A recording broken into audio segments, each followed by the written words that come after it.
দেশ থেকে বিদেশ, খেলা থেকে বিনোদন, সব ধরনের খবর নিয়ে আমি মিঠু শুরু করছি নজরের দুনিয়া। ভারতীয় নাবিকদের উপর লাগাতার আক্রমণ আমেরিকার, মার্কিন দূতকে তলব নয়াদিল্লির। 4 দিনে দুবার ভারতীয় নাবিকদের জাহাজের উপর হামলা করেছে আমেরিকা। এবার গোটা ঘটনার জবাব চেয়ে মার্কিন দূতকে তলব করল বিদেশ মন্ত্রক। জানা গিয়েছে, অতিরিক্ত সচিবের তরফ থেকে তলব করা হয়েছে মার্কিন ভারপ্রাপ্ত আধিকারিক জেনসন মিক্সকে। সাম্প্রতিক অতীতে হরমুজ প্রণালী এবং ওমান উপকূলে ভারতীয় নাবিকদের জাহাজ লক্ষ্য করে আছড়ে পড়েছে মার্কিন হামলা। গোটা বিষয়টি তীব্র নিন্দা করেছে ভারত। বুধবার ওমানের সিনাস বন্দরের কাছে জলবীর নাবিক জাহাজে হামলা হয়। এটি গিনি বিসাউয়ের পতাকাবাহী বাণিজ্য তরিটিতে মোট 20 জন ভারতীয় নাবিক ছিলেন। পরে তাদের সকলকে উদ্ধার করা হয়। এই হামলার কয়েক ঘন্টা পরেই দায় স্বীকার করে আমেরিকা। মার্কিন সেন্ট্রাল কমান্ডো তাদের এক্স হ্যান্ডেলে একটি বিবৃতিতে জানিয়েছে, ইরানের তেল রপ্তানি ঠেকাতে জলপথ অবরোধ রয়েছে। সেই অবরোধ লঙ্ঘনে শাস্তি ভুগতে হয়েছে ভারতীয় নাগরিক বোঝাই জাহাজকে। ওমান উপসাগরে বাণিজ্য তরিতে হামলার 3 ভারতীয় নাবিকের মৃত্যু হয়েছে।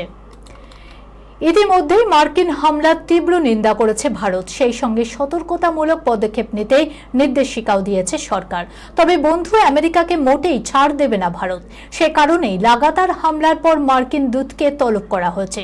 সূত্রের খবর, এই মুহূর্তে হরমুজ প্রণালীর কাছাকাছি অন্তত 13টি জাহাজে 622 জন ভারতীয় নাবিক রয়েছেন। তাদের নিরাপত্তা নিশ্চিত করতে চাইছে ভারত। তবে এই তলবকে ঘিরে মার্কিন দূতের প্রতিক্রিয়া এখনো জানা যায়নি। গায়ে থাকবে না এক টুকরো কাপড়, বিলাসবহুল প্রমোদ তরিতে নগ্ন হয়ে ঘুরে বেড়ানোই দস্তুর। জনপ্রিয় এই ভ্রমণে অংশ নিতে গেলে মানতে হবে কোন কোন শর্ত, দেখুন। নোনা হাওয়ার ছোঁয়া শুধু চোখে মুখে চুলে নয়, লাগবে এবার সর্বাঙ্গে। গায়ে থাকবে না এক টুকরো কাপড়, বিলাসবহুল প্রমোদ তরিতে নগ্ন হয়ে ঘুরে বেড়ানোই দস্তুর।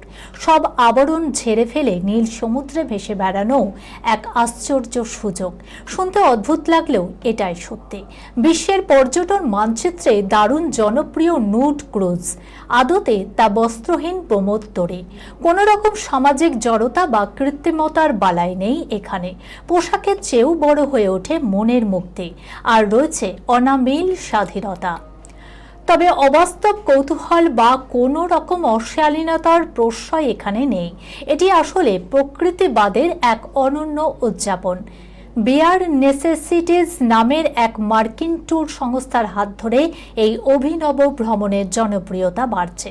তাদের সবথেকে বড় আকর্ষণ বিগ নুড বোট।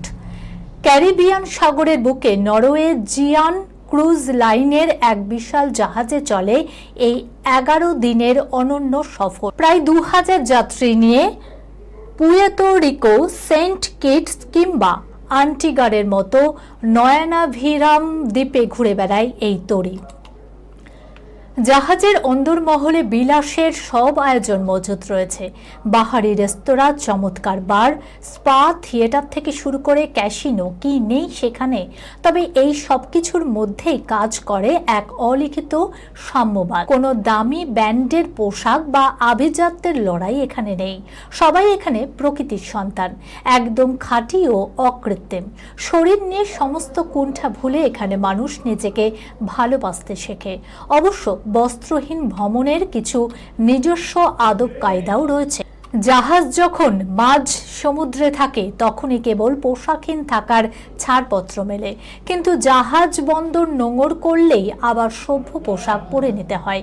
এমনকি নিজের ঘরের বারান্দাতেও তখন জামা কাপড় পরা বাধ্যতামূলক। সহযাত্রীদের ছবি তোলার ক্ষেত্রে রয়েছে কঠোর নিষেধাজ্ঞা। কোনো রকম অশালীন পোশাক বা আচরণ এখানে বরদাস্ত করা হয় না। নিয়ম ভাঙলে মাঝ পথেই জাহাজ থেকে নামিয়ে দেওয়া হতে পারে। এই মুক্ত জীবনের স্বাদ নিতে খরচ অবশ্য কম নয়। কেবিন ভেদে জনপ্রতি ভাড়া শুরু হয় $2000 থেকে, যা পৌঁছাতে পারে প্রায় $33,000 পর্যন্ত। 2027 সালের বুকিং এখন থেকেই শুরু হয়ে গেছে। এবার হলিউডের ঋত্বিক রোশন অস্কার জয়ী সংস্থার সঙ্গে চুক্তি। কোন ভূমিকায় ধরা দেবেন ঋত্বিক, দেখুন। মায়ানগরের সেলেব পাড়ায় ফিসফাস, গ্রিক গড ঋত্বিক রোশন নাকি এবার বলিউডের গণ্ডি পেরিয়ে পশ্চিমী বিনোদুনিয়ায় পদার্পণ করতে চলেছেন। এ যাবৎকাল ইরফান খান, অনুপম খের থেকে ঐশ্বর্য রায় বচ্চন, প্রিয়াঙ্কা চোপড়া, দীপিকা পাডুকোন, এমনকি আলিয়া ভাটও ফিল্মি কেরিয়ারের ভাগ্য নির্ধারণ করতে হলিউডে পা রেখেছেন। যদিও এই দৌড়ে খান সাম্রাজ্য পিছিয়ে, তবে এবার বলিউড থেকে হলিউডে পদার্পণ করা সেলেব তালিকায় নবতম সংযোজন হতে চলেছেন ঋত্বিক রোশন। বছর দুয়েক আগেই শোনা গিয়েছিল যে ক্রিস 4 ছবির সুবাদে পরিচালক হিসাবে নতুন ইনিংস শুরু করতে চলেছেন ঋত্বিক। এবার খবর, হলিউডে খ্যাতনামা প্রযোজনা সংস্থার সঙ্গেও নাকি চুক্তিবদ্ধ হয়েছেন তিনি। প্রাথমিক পর্যায়ে কথাবার্তা সারা। এবার হলিউড সিনেমায় কোন অবতারে ধরা দেবেন গ্রিক গড, এহেন কৌতূহল অস্বাভাবিক নয় দর্শক মহলে। এই খবরের সঙ্গে শেষ করলাম আজকের নজরে দুনিয়া। আপনারা দেখছেন টিভি 24 বাংলা, সংবাদ বিনোদন সারাদিন সারাক্ষণ।